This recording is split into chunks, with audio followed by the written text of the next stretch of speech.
یہ 10 جولائی 1856 کی رات تھی۔ موجودہ کروشیا کے ایک دور دراز گاؤں میں شدید طوفانی موسم تھا۔ بارش ہو رہی تھی اور بجلی کی گھن گرج بھی سنائی دے رہی تھی۔ اسی دوران اس گاؤں کے ایک پادری کے ہاں ایک بچے کی پیدائش ہوئی۔ جب یہ بچہ ذرا بڑا ہوا تو سائنس میں دلچسپی لینے لگا۔ البتہ اس کے والد کی خواہش تھی کہ یہ انہی کی طرح ایک پادری بنے۔ البتہ 17 برس کی عمر میں یہ بچہ ایک موذی مرض کا شکار ہو کر 9 ماہ تک بستر پر پڑا رہا۔ تب اس کے والد نے خود سے وعدہ کیا کہ اگر یہ بچہ ٹھیک ہو گیا تو وہ اسے اس کی مرضی کا پروفیشن اختیار کرنے کی اجازت دے دیں گے، اور ہوا بھی کچھ ایسا ہی۔ یہ بچہ تندرست ہو کر ایک انجینئرنگ کالج میں داخل ہوا اور آگے جا کر اس نے پوری دنیا کو اپنی ایجادات سے روشن بھی کیا۔ اپنے وقت کے عظیم موجد اور سائنسدان تھامس ایڈیسن کو بھی خوب ٹکر دی اور دنیا کا مستقبل بدل کر رکھ دیا۔ دوستو، ہم بات کر رہے ہیں نکولا ٹیسلا کی۔ یہ کون تھے؟ تھامس ایڈیسن سے ان کا آخر کیا مقابلہ تھا؟ دی وار آف کرنٹس آخر کیا تھی اور اس جنگ میں کون جیتا؟ ٹیسلا کو ایڈیسن جیسی شہرت کیوں نہ مل پائی؟ آئیے یہ سب جانتے ہیں۔ جب ٹیسلا 7 برس کے تھے تو ان کے بھائی کی ایک حادثے میں موت ہو گئی۔ اس صدمے کی وجہ سے وہ کچھ دماغی مسائل کا شکار ہو گئے۔ یہ مسائل عمر بھر ان کے ساتھ رہے، لیکن اس کے باوجود ٹیسلا ایک انتہائی اچھے طالب علم تھے۔ بیماری سے نجات کے بعد انہوں نے انجینئرنگ کالج سے ڈگری مکمل کی۔ 1882 میں وہ ایک دن یوں ہی پارک میں واک کر رہے تھے کہ انہیں ایک برقی ڈیوائس اے سی موٹر یعنی آلٹرنیٹنگ کرنٹ پر چلنے والی موٹر بنانے کا خیال آیا۔ انہوں نے وہیں ریت اور مٹی پر لکیریں بنا کر اس موٹر کا ایک خاکہ بھی تیار کر لیا۔ دوستو، اب تھوڑا سا اس کرنٹ کے بارے میں جان لیتے ہیں۔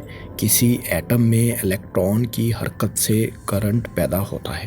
آلٹرنیٹنگ کرنٹ یا اے سی کرنٹ وہ ہوتا ہے جس میں الیکٹرانز کی ڈائریکشن ایک ہی نہیں رہتی بلکہ بدلتی رہتی ہے، جبکہ دوسری طرف ڈی سی کرنٹ یا ڈائریکٹ کرنٹ وہ ہوتا ہے جس میں الیکٹرانز ایک ہی سمت میں ٹریول کرتے ہیں۔ 1882 میں ہی ٹیسلا پیرس شفٹ ہو گئے اور وہاں انہیں ایک کمپنی میں جاب بھی مل گئی۔ 2 سال بعد وہ وہاں سے امریکہ چلے آئے۔ یہاں ایک دلچسپ واقعہ پیش آیا۔ ہوا کچھ یوں کہ جب ٹیسلا مختلف کمپنیز میں نوکری کی تلاش کر رہے تھے تو اس وقت پوری دنیا میں ایک امریکن سائنٹسٹ کا بہت چرچا ہو رہا تھا۔ یہ تھے تھامس ایڈیسن، جنہوں نے 1869 میں بجلی کا بلب ایجاد کیا تھا۔ ٹیسلا ایڈیسن سے عمر میں تو صرف 9 برس چھوٹے تھے، لیکن 1884 میں جب ٹیسلا نیو یارک آئے تو ایڈیسن ایک مشہور سیلیبریٹی اور عظیم موجد کے طور پر خود کو منوا چکے تھے، جبکہ ٹیسلا محض ایک عام سے انجینئر تھے۔ ٹیسلا کو ایڈیسن کی electric company Edison machine works میں بطور انجینئر جاب مل گئی۔ ٹیسلا کے لیے ایڈیسن ایک آئیڈیل کی طرح تھے۔ وہ ان کی کمپنی میں کام کرتے رہے۔ کچھ عرصے بعد ٹیسلا نے ایڈیسن کو پیشکش کی کہ وہ اپنے آئیڈیاز سے ان کی کمپنی کے جنریٹرز اور موٹرز کو مزید بہتر اور کارآمد بنا سکتے ہیں۔ ٹیسلا نے اپنا آئیڈیا ایڈیسن سے شیئر کیا۔ ایڈیسن نے تعریف تو کی، لیکن کہا کہ یہ آئیڈیاز پریکٹیکل نہیں، یعنی قابل عمل نہیں۔ ٹیسلا اس بات پر کنونس نہ ہوئے اور اس طرح دونوں کی ایک طرح سے شرط لگ گئی کہ اگر ٹیسلا ایڈیسن کے جنریٹرز اور موٹرز کو زیادہ مؤثر یا ایفیشنٹ بنا دیں گے تو ایڈیسن ان کو $50,000، جو کہ آج کل کے وقت کے حساب سے تقریباً $10 لاکھ بنتے ہیں، انعام میں دیں گے۔ ٹیسلا اپنے قول کے پکے تھے۔ ایڈیسن کی امید کے برعکس انہوں نے جو کہا تھا وہ کر کر بھی دکھا دیا۔ جب ٹیسلا نے ایڈیسن سے اپنا انعام مانگا تو ایڈیسن نے یہ بات مذاق میں اڑا دی اور تھوڑی سی سیلری بڑھا کر ٹیسلا کو کمرے سے جانے کا کہہ دیا۔ یہ بات نکولا ٹیسلا کو انتہائی بری لگی اور انہوں نے ایڈیسن کی کمپنی سے یہ نوکری چھوڑ دی۔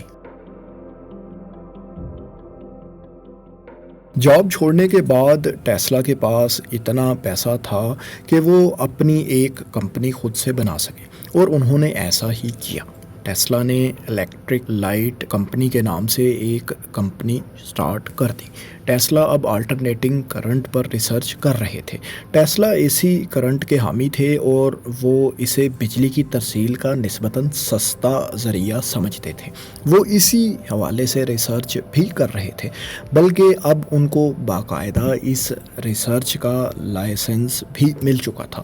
انجینئرنگ کے ادارے ان کو لیکچرز کے لیے مدعو بھی کرنے لگے تھے، یعنی اب ٹیسلا بھی متعلقہ حلقوں کی توجہ حاصل کرنا شروع کر چکے تھے۔ 1887 میں انہوں نے اے سی کرنٹ سے چلنے والی موٹر بنا لی۔ اس کی وجہ سے ان کو بہت زیادہ پذیرائی ملی اور انہوں نے مزید سرمایے کے حصول کے لیے لوگوں سے رابطے بھی کیے۔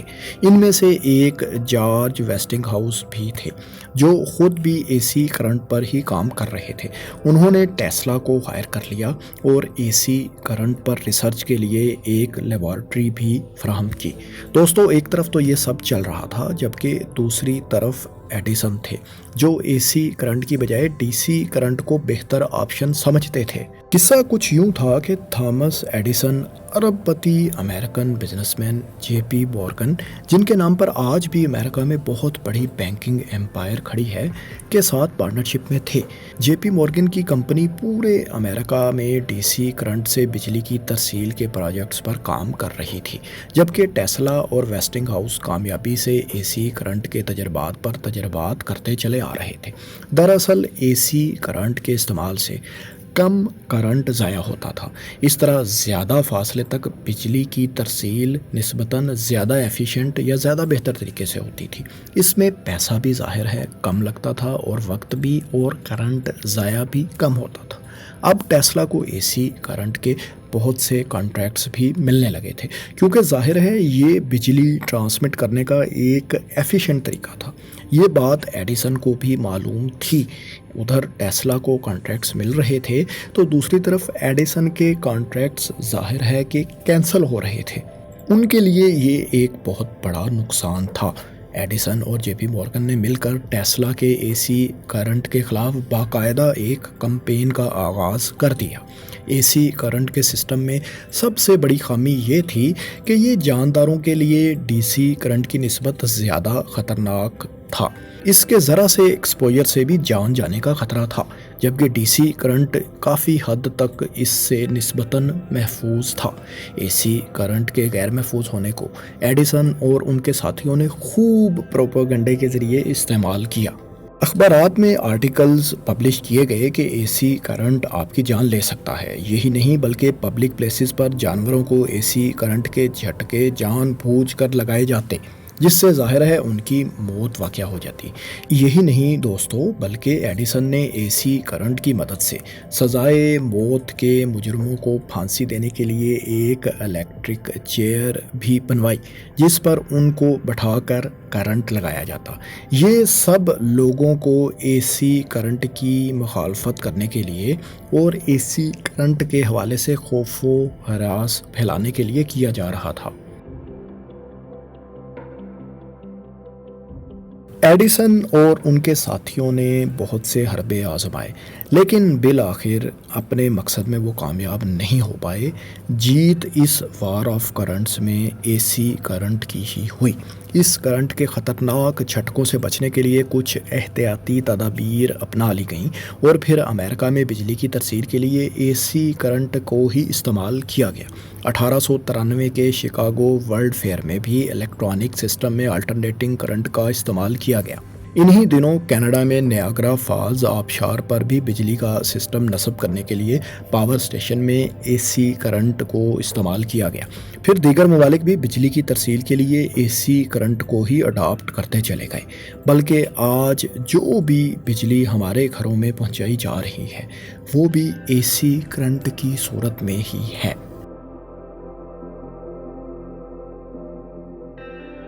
وار آف دی کرنٹس اپنے اختتام کو پہنچی۔ ایڈیسن اور ٹیسلا اپنے اپنے راستوں پر چل نکلے۔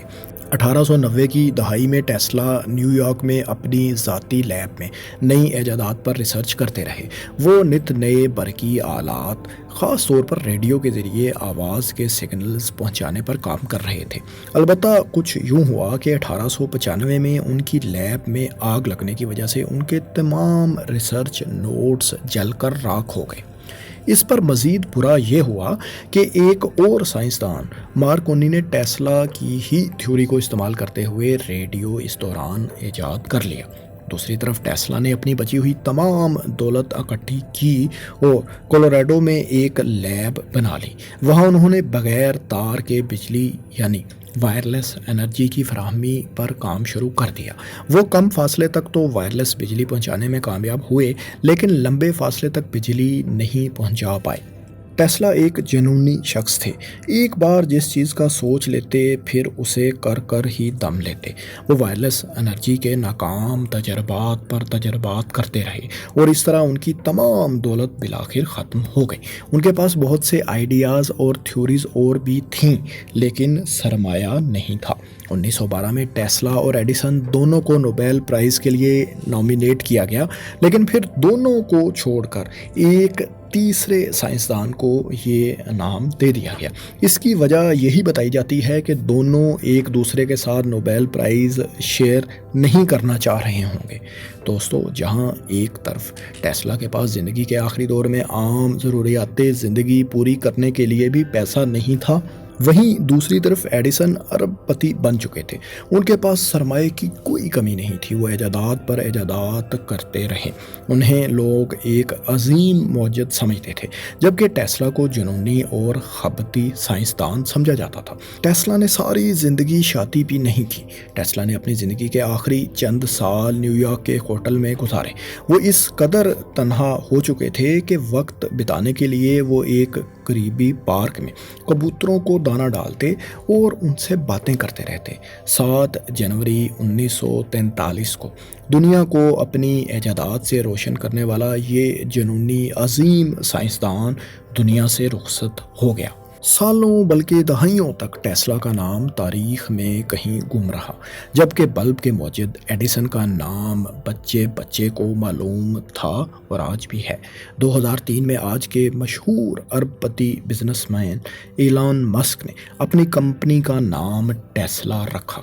اس آٹوموٹیو کمپنی کی 2022 میں نیٹ ورتھ لگ بھگ $104 بلین تھی۔